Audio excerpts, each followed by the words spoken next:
पनडुब्बी escape training का परिचय। सर, अगर कभी पनडुब्बी समुद्र की गहराइयों में फंस जाए तो हम खुद को कैसे बचा सकते हैं? ये संभव भी है? बहुत अच्छा सवाल, और इसका जवाब है पनडुब्बी एस्केप ट्रेनिंग।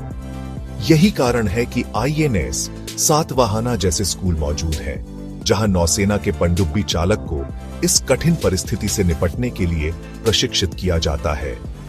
INS सातवाहना भारतीय नौसेना का एक अत्यंत महत्वपूर्ण ट्रेनिंग स्कूल है, जो विशेष रूप से पनडुब्बी ऑपरेशंस और अंडर वाटर सर्वाइवल ट्रेनिंग प्रदान करता है। यह स्कूल विशाखापत्तनम में स्थित है। यहाँ पनडुब्बी नौसैनिकों को हर संभव स्थिति के लिए तैयार किया जाता है। लेकिन सर, अगर पनडुब्बी समुद्र में फंस जाए तो बचने की क्या प्रक्रिया होती है? इस पूरी प्रक्रिया को सबमरीन एस्केप ट्रेनिंग कहा जाता है। इसे सफलतापूर्वक पूरा करना हर पनडुब्बी चालक के लिए अनिवार्य होता है। इस भाग में हम पनडुब्बी बचाव प्रशिक्षण के विस्तृत प्रक्रिया पर ध्यान देंगे। यह प्रशिक्षण विभिन्न चरणों में विभाजित होता है, जिसमें हर एक चरण सैनिकों को वास्तविक जीवन की परिस्थितियों के लिए तैयार करता है। क्या यह असली जैसा ही लगता है? सबसे पहले एक नकली आपातकालीन स्थिति तैयार की जाती है, जहां पनडुब्बी को डूबता हुआ दर्शाया जाता है।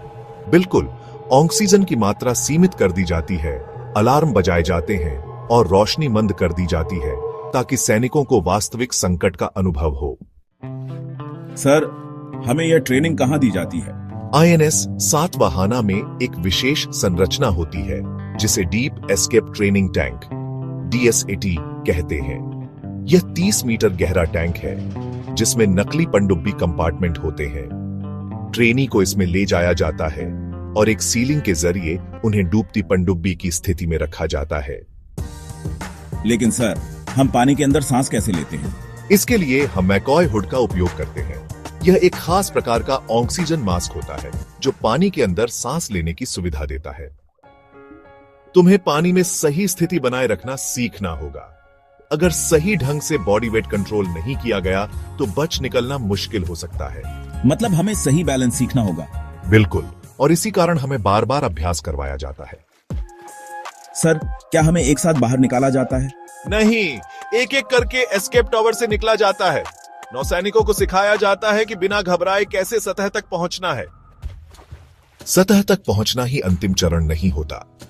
हमें सतह पर पहुंचकर खुद को सुरक्षित रखना और बचाव दल तक अपनी उपस्थिति जाहिर करना भी सीखना होता है।